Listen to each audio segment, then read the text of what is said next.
So before I start my talk, I'd like to say that I am neither attacking nor defending any specific religion or even the concept of religion in general.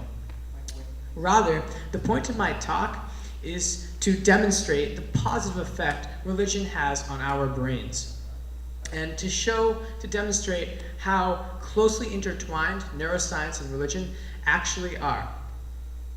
So, to begin, what is religion? Now, religion is defined as a set of beliefs that explain the way of the universe, often involving one or multiple superhuman controlling powers, what we like to call God or gods. Now, religion centers its beliefs around these superhuman controlling powers.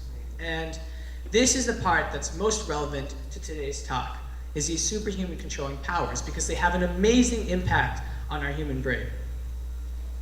Now, by believing in these powers, these higher powers, our brains are able to let off a load of tension off our shoulders, because we are more likely to accept things that we can't control, thus leading to a more stress-free sort of environment, because we realize that we can control certain things and we can't control other things.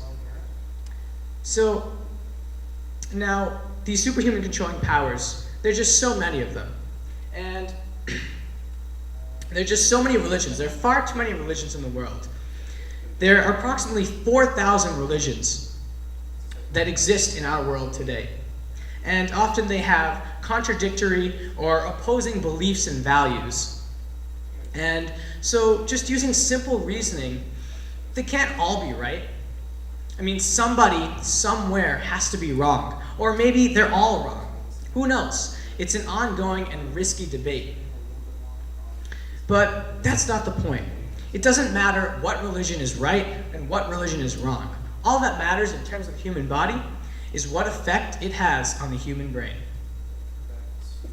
So now, the positive effect it has on the human brain is, again, related to the superhuman controlling powers. So now, figuring out how this impacts our brain, it relates back to neuroscience and psychology. So just by a show of hands, how many of you have heard of the placebo effect? Right? So basically, the placebo effect is what I like to call fake meds.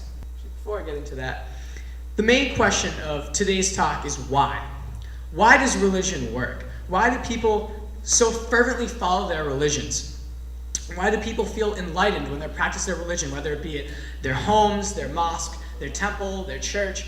Why do people feel at inner peace when they practice their religion? All these religions can't all be right, but they still all work. So that's the main topic of today, is why do these religions work? And it all relates back to neuroscience and psychology. So as I was saying earlier, the placebo effect. It's what I like to call fake meds.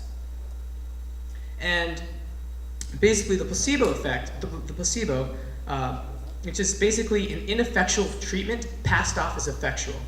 So in other words, basically, when you administer a placebo, you give the patient something that is not a real medication, but the patient believes that it's a real medication. And because of that, the patient's mind and body engages in what we call the placebo response. And this placebo response is a psychological process that actually allows the patient to get better, that actually allows the patient to heal. And scientists still to this day don't know exactly why this works. But this picture up behind me pretty much sums up some of the theories about the placebo effect. Believe helps you feel better. Harness the placebo effect. So basically, what this boils down to is that if you believe in the placebo effect, and if you believe that what you're receiving is real medication, then it'll work. But if you don't believe, then it won't work. And doubts reduce the effectiveness of this placebo effect. So now, what does this have to do with religion?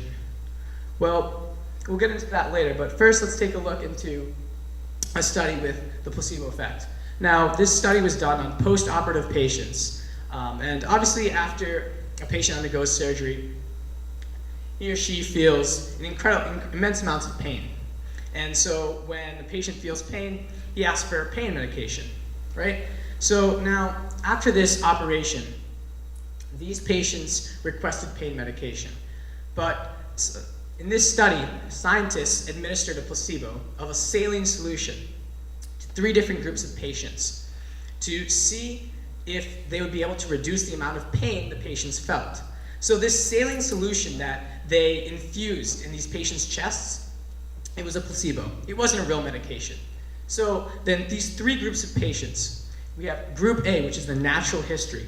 Now the natural history is the control group, the group that had a saline solution infusion, but was not told anything about the placebo effect, was not told anything about if it was a real painkiller or not. Then there's group B. Now group 2, group 1 was a natural history, and then group 2 was told that it was either a painkiller or a placebo. So now, obviously, the patients are going to have doubts. Is it a painkiller? Is it a real painkiller? Is it going to make my pain less? Or is it just a placebo? Are they tricking me? This is what we call as classic double-blind administration, right? And then we have group 3. Group 3 was told undoubtedly that it was a painkiller. The saline solution was a painkiller. And so these patients were led to believe that they were actually receiving real medication, when in reality, they were just receiving a saline solution, a placebo. And this is called deceptive administration. So now let's just take a look at the results of this experiment. Now, as you see, group 1, in comparison, group 2 and group 3, in comparison to group 1, felt less pain than group 1, right? And this is sort of the effect of the placebo response. So we see group 2, there's a 21% decreased intake of requesting pain medication, which means you can infer that they felt 21% or around that less pain. Group 2, let me remind you, was either told that it was either a placebo or an actual painkiller. Then we see the amazing part here is group 3. There was a 34% decreased intake of pain medication, meaning they felt that much less pain than group 1, and a lot less than group 2 as well. So clearly, what can we infer out of this? What can we get out of this data? Well, I think you can make quite a few conclusions, but the main point here is that the effectiveness of placebos in these groups, you can just see that it increases with how much you believe, with how much the patients believed whether the placebo was actually a pain medication or not. So in group 1, the placebo response, the placebo effect, was negligible because they were not told anything. They had no idea what was going on. We have group 2, which was told either or. And so they only received a partial placebo response. And so they only received a partial benefit of the placebo. But then we see group 3 receiving the full potential of the placebo. And because of this, they had a 34% decreased intake of pain medication, felt that much less pain.